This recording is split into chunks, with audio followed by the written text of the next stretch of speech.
Hello, I come to you today naked of face, warts and all, roots that need doing and all, because I thought we would do my January faves, fails and empties as a get ready with me. And the reason we're going to do that is because some of you very kindly said that you really liked my makeup in my video earlier this week, which was my fashion trends that I won't be wearing in 2025. But so many of you were complimentary about the makeup. So I thought it'd be fun to do this as a get ready with me while I talk to you about my faves, fails and empties. Oh, and hello and welcome to Beauty by Des, or welcome back.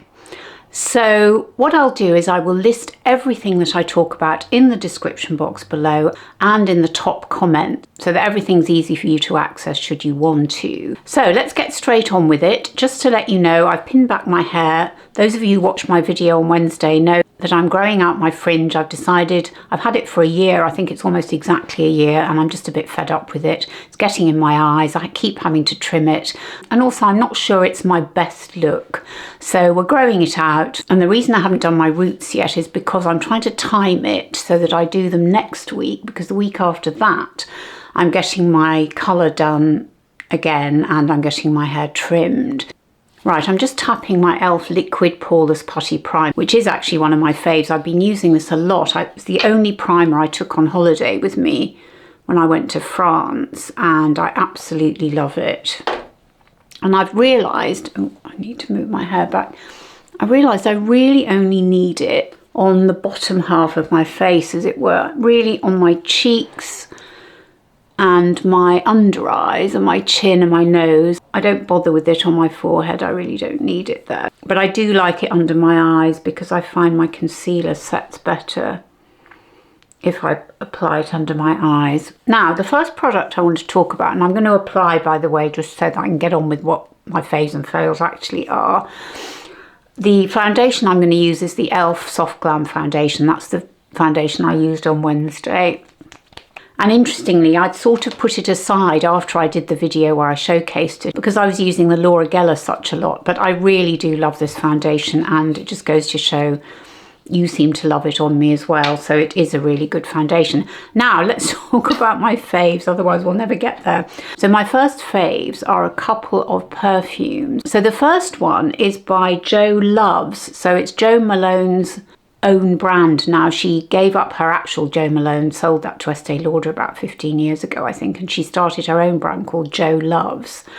And I haven't been all that happy with the Jo Loves I'd bought once before, so I wasn't all that interested in them, but my daughter bought me a Jo Loves perfume and it's absolutely gorgeous, and it's called the Black Cashmeran and Tonka, and I'd never come across Black Cashmeran before, but apparently it's woody, musky, vanilla. It's got all the sort of nice notes that I like, warm and sweet, and Cashmeran in particular is a warm woody scent, so I really do love it. It does have that warmth that you really crave in the winter, and after all it's still winter. We've got another, well, I think we've got another month to go before spring is sprung. And the other one I wanted to mention is the YSL Le Libre Le Parfum. There's the regular one, the intense or intense one, and now this one, which is just called Libre Le Parfum.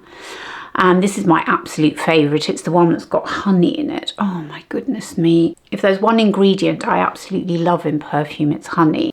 And let me just show you the bottle. I mean, look, you can see, can't you, the colour? I mean, I suppose it looks a bit amberish as well, but oh my goodness me, it's so beautiful. And it's a beautiful bottle as well. So love the Jo Malone and the YSL Libre Le Parfum. Right, so I've been nattering away. I haven't been paying attention to whether this has gone on. Oh look, there's a nice big blob there. How attractive, Des, lovely. Now for concealer, I'm not going to use the one I was using because I'm testing them. I'm finally getting around to testing them. So I won't use the same concealer if you don't mind, because you will see it soon. But what I am going to use is a Givenchy Prisme Libre, which I've been using. I mean, I must have bought this a while ago. It's probably outlived its shelf life, but don't tell anyone.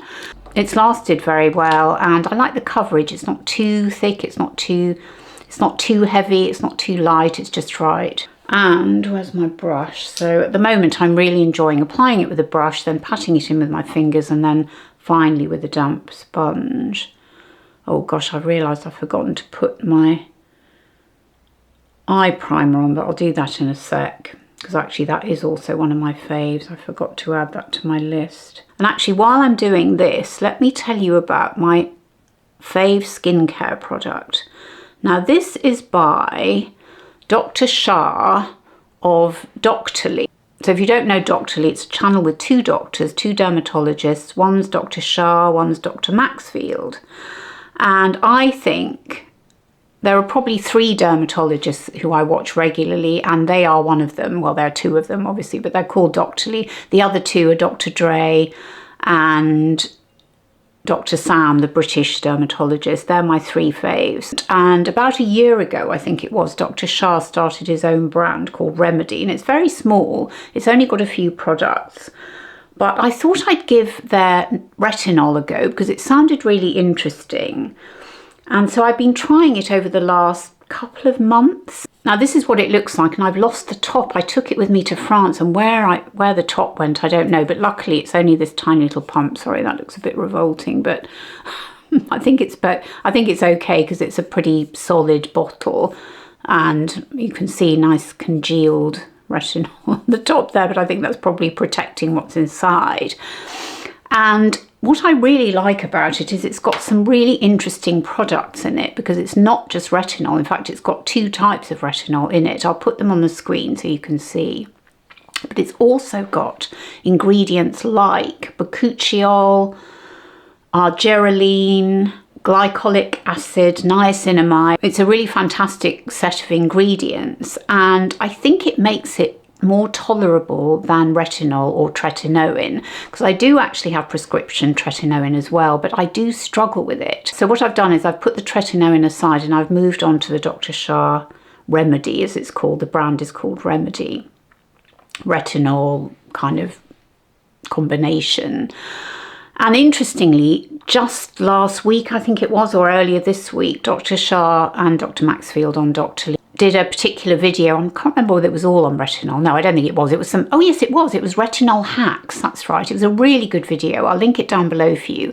And they did suggest doing, as they called it, a retinol sandwich, where you apply moisturizer, then you apply your retinol, and then you apply more moisturizer. Now, I haven't been doing that, but I have been putting moisturizer on the top of my retinol. And I'm finding with this particular formula, this particular formulation, that it works really well. My skin is nice and soft in the morning and not at all flaky, which of course is what we want. Right, concealer on, and now we come to actually one of my faves. Now, when I talk about faves and fails, by the way, what I'm talking about is a mixture of new to me products like the Remedy I've just talked about, but also things that I'm just loving this month. And that's partly why I'm talking about the e.l.f. and other products that I'm going to apply, is because I've just been using them regularly. And of course, if we just talk about new products all the time, we forget about the fantastic old products, and we don't want to do that because we don't want to have to keep buying stuff all the time. I want to use stuff that I've got. I don't want to keep telling you, you must buy this new product or that new product. I don't want to do that. What I want to do is just tell you the products that bring me joy, and a lot of them tend to be things I've had for a good few months or years even, like the Prisme Libre. No, it's not years, it's probably a year.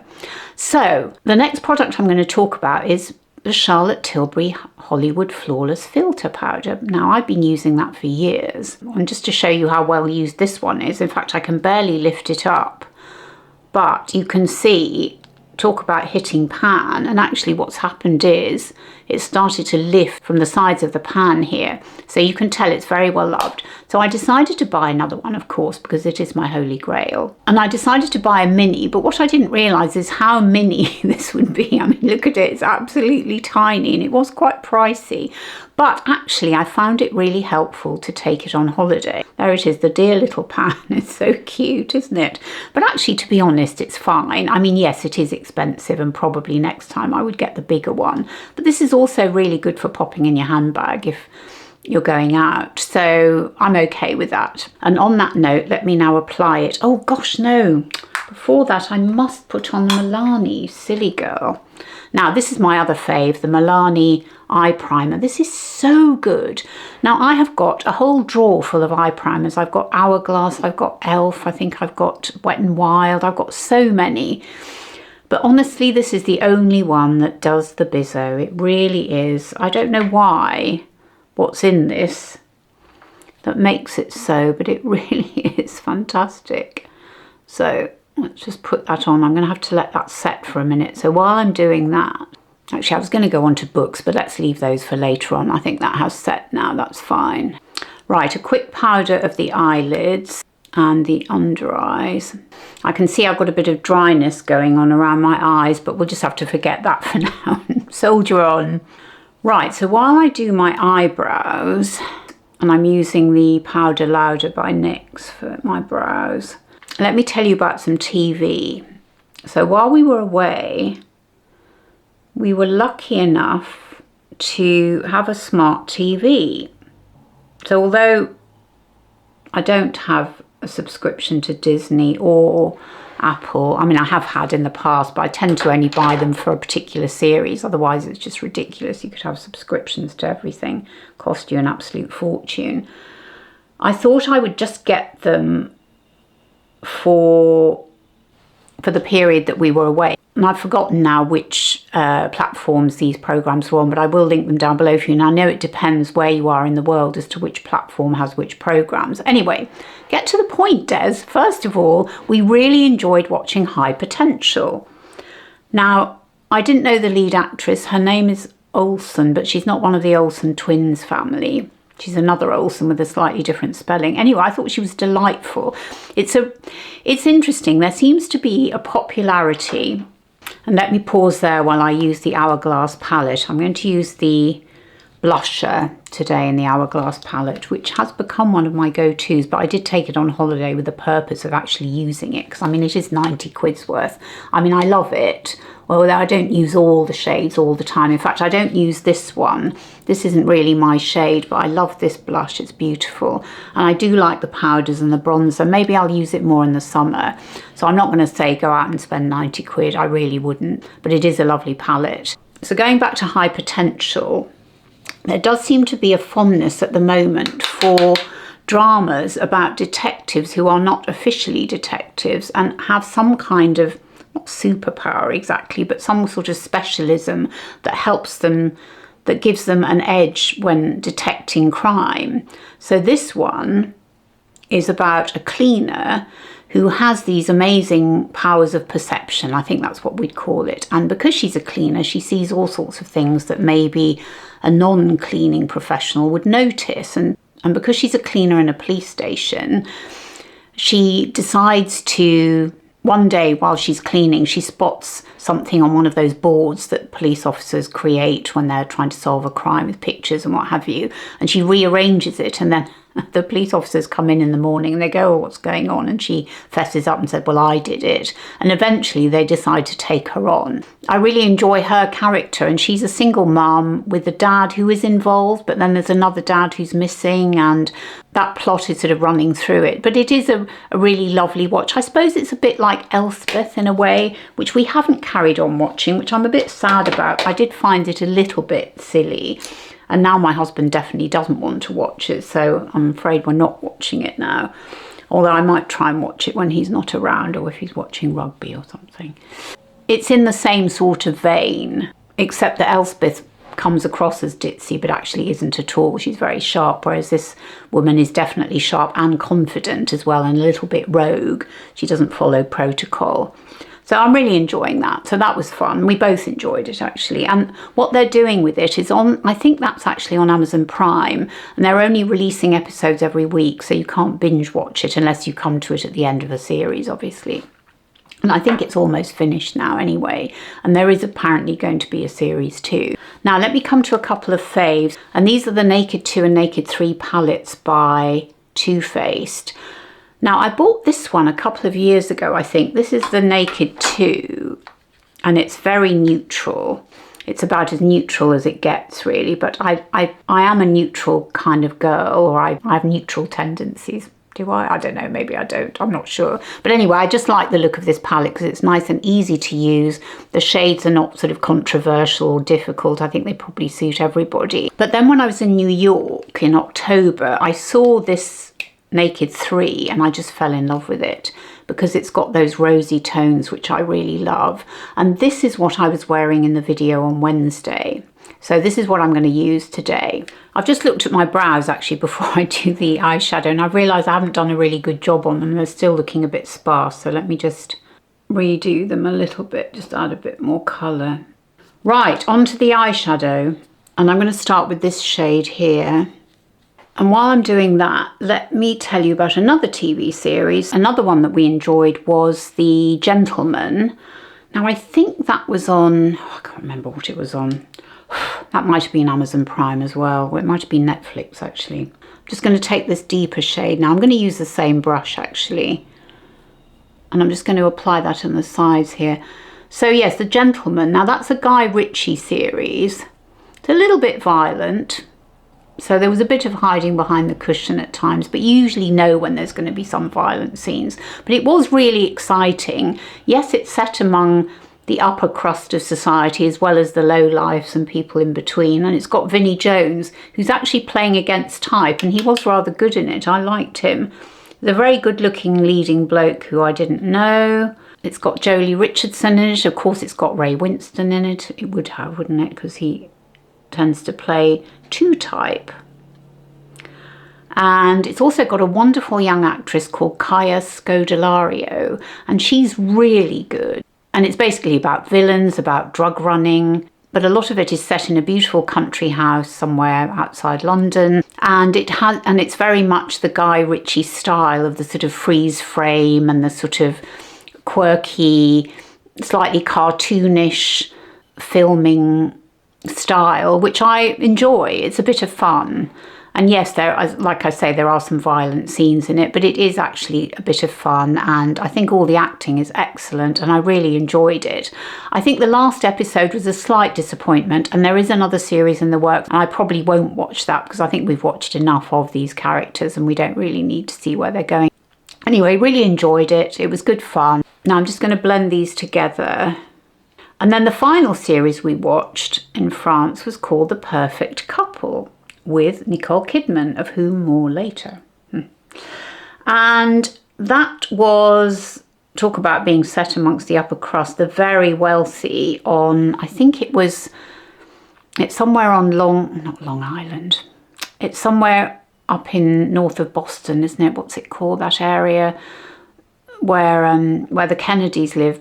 Not Kennebunkport, but it's somewhere up that way. I've forgotten the name of the area now, but you know what I mean. I'll put it on the screen. Anyway, it's set up there. And so it's a beautiful setting and very rich people. And it's about this wedding that's about to take place, only it can't take place because a huge event happens. I don't want to give too much away. So the wedding doesn't actually take place. And it's about the parents of the groom and the mother in particular, Nicole Kidman, and Leaf, what's his surname? Leaf something or other, who's the husband. He's rather good. In fact, I did vaguely recognise him and realised he'd been a star in another series, which I tried to watch but didn't really get on with. Anyway, he's really good in it. And what's really funny is at one point he sings, and he sings Never Gonna Give You Up by, I've forgotten his name as well, that British singer.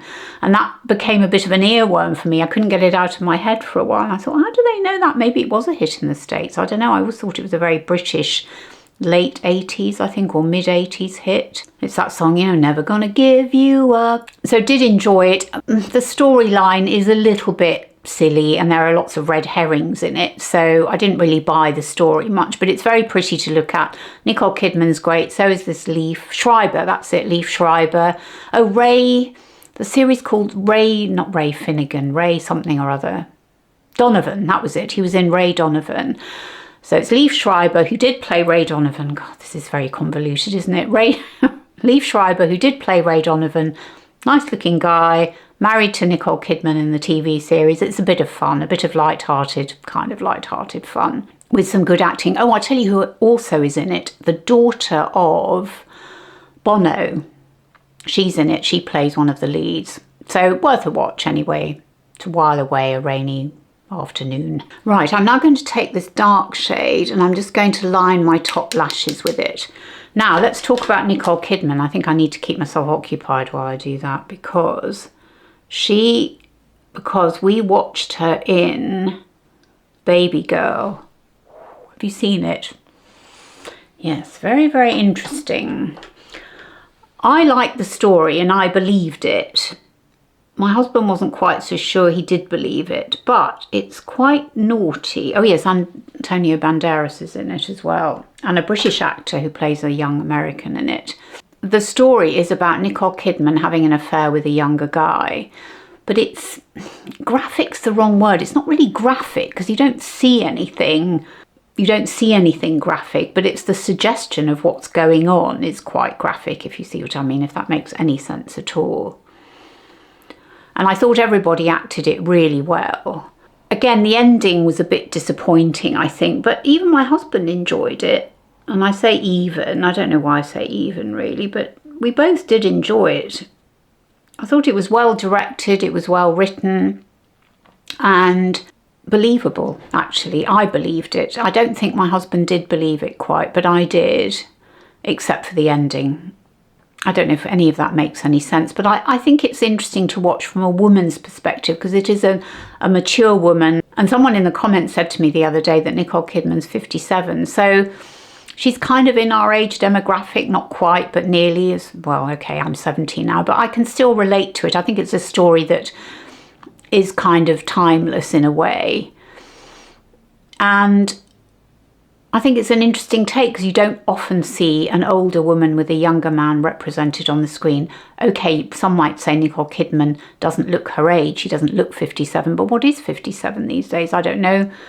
I don't know whether we can say women look their age these days or men come to that because we all look, I would say, younger than our parents' generation did. So it's difficult to say. Anyway, I do think it's worth a watch. If you are a woman of a certain age, I would definitely recommend watching it. If you can get past the sort of graphic representation nature of it, maybe don't watch it with your kids. I know we've got lots of fallout here and we'll get rid of that in a minute, but let's do the mascara now. So we're going to use the Dior Lash Primer. It's not called that. I think it's called Diorshow, actually. I'm finding at the moment, because this eyelash set, as it were, is not great. This is always the dodgy eye where bits get stuck together. So I'm finding that wearing the primer is helping me. So I'm just going to apply that.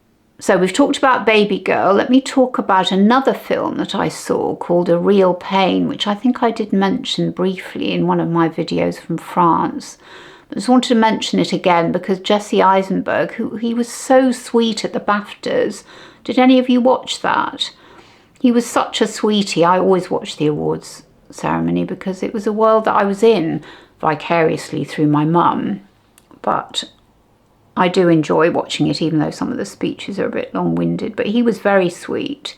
I didn't realise he was that tiny, actually. He's quite small, isn't he? And he was very sweet about his co-star, Kieran Culkin.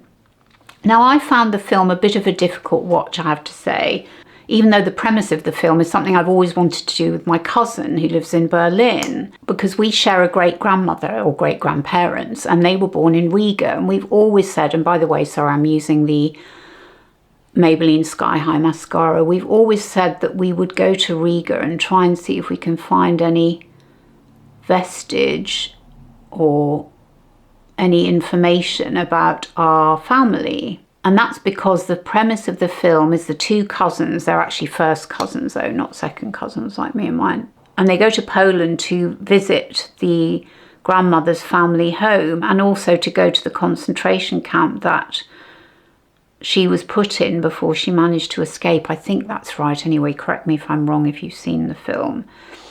But I think it's because Kieran Culkin's character is a very difficult watch.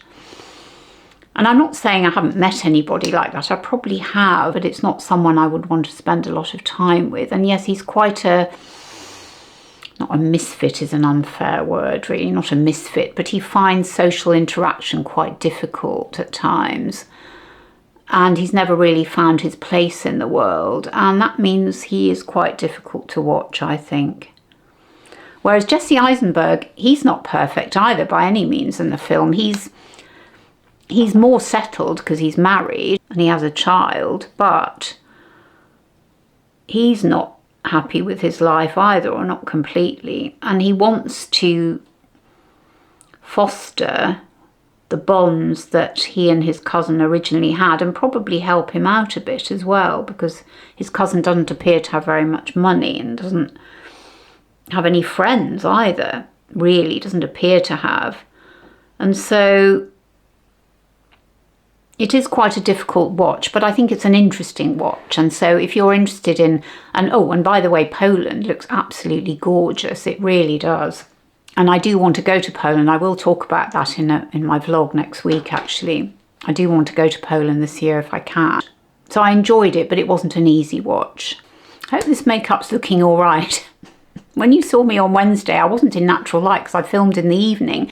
So before I apply lipstick, I want to tell you about some fails, but the only reason they're fails is because they have vanilla in them, and I'm allergic to vanilla. And it's these lovely MAC lipsticks, and I'm so sorry about that.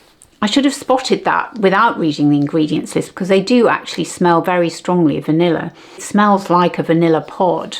That's how strong it is. But I'm going to swatch them for you anyway, because what attracted me to them was because they were bringing back the old, or some of the old shades that they used to have sort of about 10 years ago, I think. So I'm just going to put my glasses on so I can see. So this is Cool Teddy. I used to just have, I think it was Velvet Teddy, but this is Cool Teddy. Just such a lovely pinky, kind of rosewoody pink, I think. Very beautiful. This one is, oh, what's this one? This one is Cream in My Coffee, which I think was the very first matte lipstick I bought.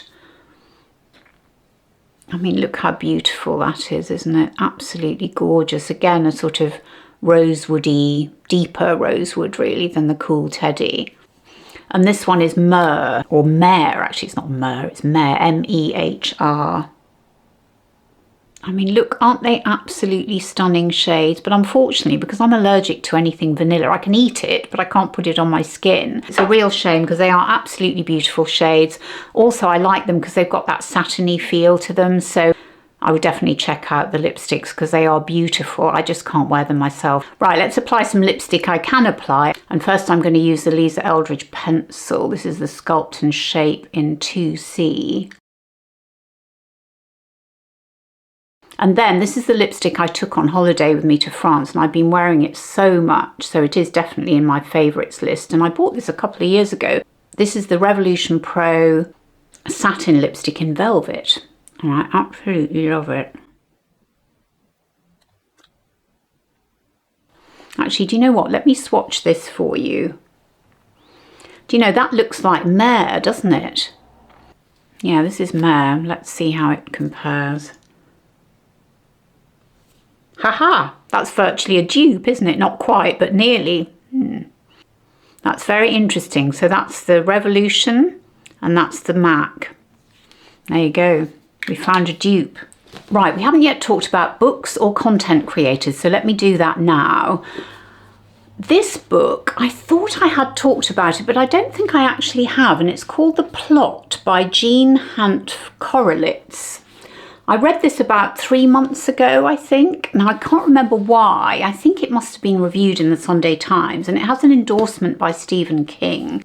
Now, interestingly, this author, Jean Hanff Korelitz, wrote The Undoing, the novel The Undoing, which was made into a TV series with Hugh Grant and Nicole Kidman, which I must admit I found a bit far-fetched, actually. I didn't really enjoy it that much. I did watch it because I like both of them, particularly Hugh Grant was very good and he was playing against type in that. But I thought I'd give this book a go. Now, I was partly interested in it because it's about a novelist who steals another novelist's plot. Hence, it's called The Plot. And there were many reasons why I was attracted to reading this. One, because I've written a novel myself, although it hasn't been published, but I'd never give up hope. The second is that I've been on lots of writing courses, and the lead character in this is a creative writing lecturer, which is how he comes across this particular plot. But also because I have seen other stories like this, or I've seen other plays. I'm pretty sure there was an e.l.f. play that was made into a film with Diane Cannon, who I used to love, by the way. Can't remember the title of it now, but I'll put it on the screen or down below in the description box. And so there was some resonances, and I just thought, well, this would be interesting to see what her take is. Now, I did really enjoy it, although towards the end I got a little bit bored because I just wanted to get to the denouement, as it were, and the denouement is really quite shocking. So if you want a suspenseful book, if you want a well-written book, because it is well-written, and an interesting take on that story of plagiarism, I suppose you could call it, then I think it is worth a read. Now, another book that I know I've mentioned, but I mentioned it as an audio book, is the Stanley Tucci What I Ate in 1 Year. Now, I decided to buy the hardback version of it just before I went on holiday, although I didn't have time to look at the hardback version. I'd finished listening to the audiobook, and I wanted to mention it because I think I was a little bit unfair to him, probably because I hadn't paid enough attention to the audiobook itself, and I should have done, because you know, when you're doing other stuff, you don't concentrate as much necessarily all the time on the book, and so I should have done, and I didn't do that, and I want to be fair to him, and I absolutely love the hardback version. I think he's such a warm, funny, engaging character, and very self-deprecating, very funny. And yes, he name drops, but I love that anyway, because I'm an inveterate name dropper, although not that I've got that many names to drop anymore, but I certainly can talk about names I've met, although never had a relationship with any of them in any meaningful sense at all. Although maybe one or two, but maybe we'll come to that in another Q&A or something. Anyway, I've just wanted to say again, if you want a fun read with some recipes as well, it does actually have some recipes in it, then this is a really lovely book. And then the final book I want to mention, which I didn't love, I wanted to love, but I didn't love, is Darling by India Knight. Now, I haven't got a copy here because I left it behind in France. Now, the idea behind Darling is that it's based on The Pursuit of Love by Nancy Mitford, and she was India Knight was asked by the estate of Nancy Mitford to write a modern version. Now, I tried to read the original, but I didn't really get on with it, I must say. And I might give it another go, actually, after reading this. But I didn't love this. And again, I didn't really believe in all the characters. It just seemed a little bit far-fetched. And maybe that's because she was trying to bring it up to date. And maybe the characters who were actually based on Nancy Mitford's own family, the Mitford sisters, some of whom were very bizarre. Two were incredibly right-wing and pro-Hitler. In fact, one shot herself when Britain declared war on Germany in 1939, but she didn't actually die for a few years, even though she shot herself in the head. And her sister, that was Unity, and her sister Diana Mitford was married to the brown shirts pro-Nazi leader, what was his name? I've forgotten his name now. Anyway, that's forgotten.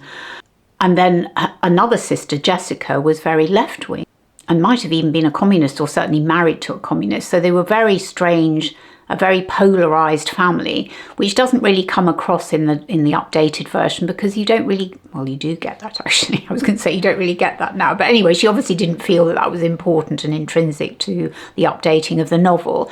So, like I said, I didn't really believe it, but it's a nice, sweet read. It's an innocuous read, which is actually damning it with faint praise, isn't it? Really, it's a terrible thing to say about a novel. But it is funny in parts, and India Knight is funny, and I love her, and I love reading her Substack, but I just didn't enjoy the book, and I have to be honest and say that. I just didn't enjoy it. Oh, and finally, just to mention a content creator. Now, I've become mates on YouTube with Glory B of Glory B TV. And I have been watching her channel for a while, and I just wanted to mention her because, first of all, she's an absolutely delightful person and has been such a help to me in many ways over the past few months when I've struggled to upload things or create things or whatever. She's been incredibly helpful. But I also wanted to mention her because her content is really interesting, particularly if you're struggling with certain conditions like osteoporosis. She's got a whole raft of videos about how she overcame the condition. She also does makeup, she does a bit of fashion, but she mostly focuses on health, and she's got a wealth of experience, and she's got a really lovely, engaging personality, so I would definitely check her out. So that's it. Those are my faves and fails for the months of January and February, with an added get ready with me. I hope this makeup looks as good as it did on Wednesday. I'm not sure that it does, but at least you've seen me apply the products in real time and with natural light as well. It's a terribly gloomy day today.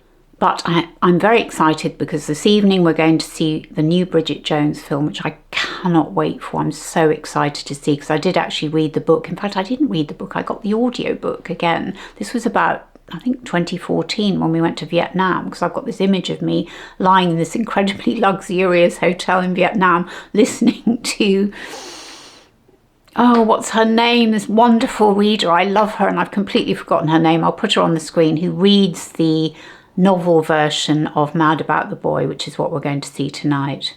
So that's it. Let me know in the comments whether you've tried any of these products, what my Get Ready With Me looks like as compared to the earlier in the week version. And I really hope you've enjoyed the video. Don't forget to subscribe if you haven't already. And of course, if you have enjoyed the video, give me a thumbs up. And I mentioned my newsletter, so if you want to subscribe to that, the next edition will be out in early March, and the link to subscribe is in the description box, along with all the products and all the stuff that I've talked about in this video, and it'll also be the first comment you see when you go to the video. And thank you so much for watching. It means the absolute world to me. It really does. And I hope you're all doing really well, and I look forward to seeing you on my next video. Bye.